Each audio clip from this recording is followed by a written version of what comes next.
بہت مدت پہلے کی بات ہے کہ ایک بادشاہ نے اعلان کیا کہ میری سلطنت میں جو سب سے بڑا بیوقوف ہے اسے میرے سامنے پیش کرو۔ اس کام کے لیے بادشاہ نے اپنے سپاہی اور وزیر اپنی پوری سلطنت میں دوڑا دیے کہ میری سلطنت میں جہاں بھی تمہیں بیوقوف نظر آئے اسے میرے دربار میں پیش کرو۔ بادشاہ بھی بادشاہ ہی ہوتے ہیں، خیر حکم تھا اور اس پر جلد عمل ہوا۔ پورے ملک میں جہاں بھی بیوقوف نظر آیا اس کو پکڑ کر بادشاہ کے دربار میں پیش کر دیا گیا۔ بادشاہ نے سب کا امتحان لیا اور فائنل راؤنڈ میں ایک شخص کو کامیاب بیوقوف قرار دیا۔ بادشاہ نے اعزاز کے طور پر اپنے گلے سے ایک قیمتی ہار اتار کر اس بیوقوف کے گلے میں ڈال دیا۔ وہ بیوقوف قیمتی ہار پا کر خوشی خوشی اپنے گھر لوٹ گیا۔ ایک عرصے بعد وہ بیوقوف بادشاہ سے ملنے کے خیال سے آیا۔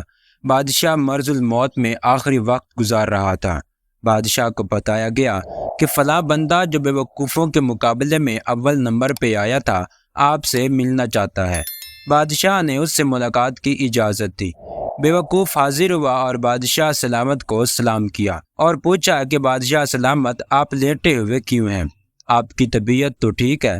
بادشاہ مسکرایا اور بولا کہ میں اب اٹھ نہیں سکتا کیونکہ میں ایک ایسے سفر پہ جا رہا ہوں جہاں سے واپسی نہیں ہوگی اور وہاں جانے کے لیے لیٹنا ضروری ہے۔ بادشاہ کی اس بات پر بیوقوف نے حیرت سے پوچھا، بادشاہ سلامت واپس نہیں آنا؟ کیا آپ نے ہمیشہ وہی رہنا ہے؟ بادشاہ بے بسی سے بولا کہ ہاں مجھے ہمیشہ وہی رہنا ہے۔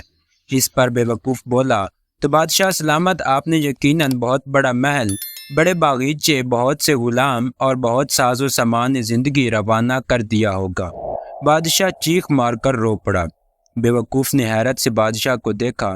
اسے سمجھ نہیں آ رہی تھی کہ بادشاہ کیوں رو رہا ہے۔ بادشاہ بولا، نہیں، میں نے وہاں ایک جھونپڑی بھی نہیں بنائی۔ روتے ہوئے بادشاہ کی آواز نکلی۔ اس پر بیوقوف بولا، بادشاہ سلامت ایسا کیسے ممکن ہے؟ آپ سب سے زیادہ سمجھدار ہیں، اس ملک کے بادشاہ ہیں اور اپنے آپ کو تمام لوگوں سے زیادہ بہتر اور سمجھدار سمجھتے ہیں، تو یہ کیسے ممکن ہے؟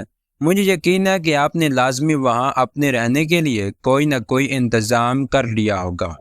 بادشاہ داڑھ مار مار کر رونے لگا اور کہنے لگا، افسوس صد افسوس کہ میں نے وہاں کوئی انتظام نہیں کیا۔ بادشاہ کے لہجے میں بلا کا درد تھا۔ بیوقوف اٹھا، اپنے گلے سے وہ قیمتی ہار اتارا اور بادشاہ کے گلے میں ڈال کر بولا، بادشاہ سلامت میرے خیال میں آپ مجھ سے زیادہ بڑے بیوقوف ہیں اور یہ ہار جو آپ نے مجھے انعام میں دیا تھا، میرا خیال ہے کہ اس ہار کے حقدار آپ مجھ سے زیادہ ہیں۔ میرے پیارے بھائیوں اور دوستوں، یہ زندگی بڑی مختصر ہے اور موت کا کوئی پتہ نہیں۔ جتنا ممکن ہو سکے اس دنیا میں نیک اعمال کریں کیونکہ ہمارے پاس ابھی وقت ہے، اور خدا نہ خواستہ اگر اچانک موت آ گئی اور ہم خالی ہاتھ ہوئے تو ہم قبر میں کیا منہ دکھائیں گے؟ ہم قبر میں سوالوں کے جواب کیسے دیں گے؟ ایسا نہ ہو کہ اس حالت میں ہمیں موت آ جائے اور آخرت میں ہمیں ذلت کا سامنا کرنا پڑے، کیونکہ کوئی بادشاہ ہو یا کوئی غریب، سب نے اس دنیا سے خالی ہاتھ جانا ہے۔ جو چیز ہمارے ساتھ جائے گی وہ ہوں گے ہمارے اعمال۔ میرے دوستوں، اس زندگی کے ساتھ ساتھ اپنی آخرت کی زندگی کی بھی فکر کریں۔ امید کرتا ہوں کہ آپ لوگوں کو یہ ویڈیو پسند آئی ہوگی۔ مزید ویڈیوز دیکھنے کے لیے ہمارے چینل کو سبسکرائب کریں اور ہر ویڈیو کی تازہ ترین اپڈیٹس کے لیے ہمارے چینل پر موجود گھنٹی کے بٹن کو دبا دیں تاکہ ہماری ویڈیو سب سے پہلے آپ تک پہنچیں۔ اپنی دعاؤں میں یاد رکھیے گا۔ اللہ پاک آپ سب کا اور ہمارا حامی و ناصر ہو۔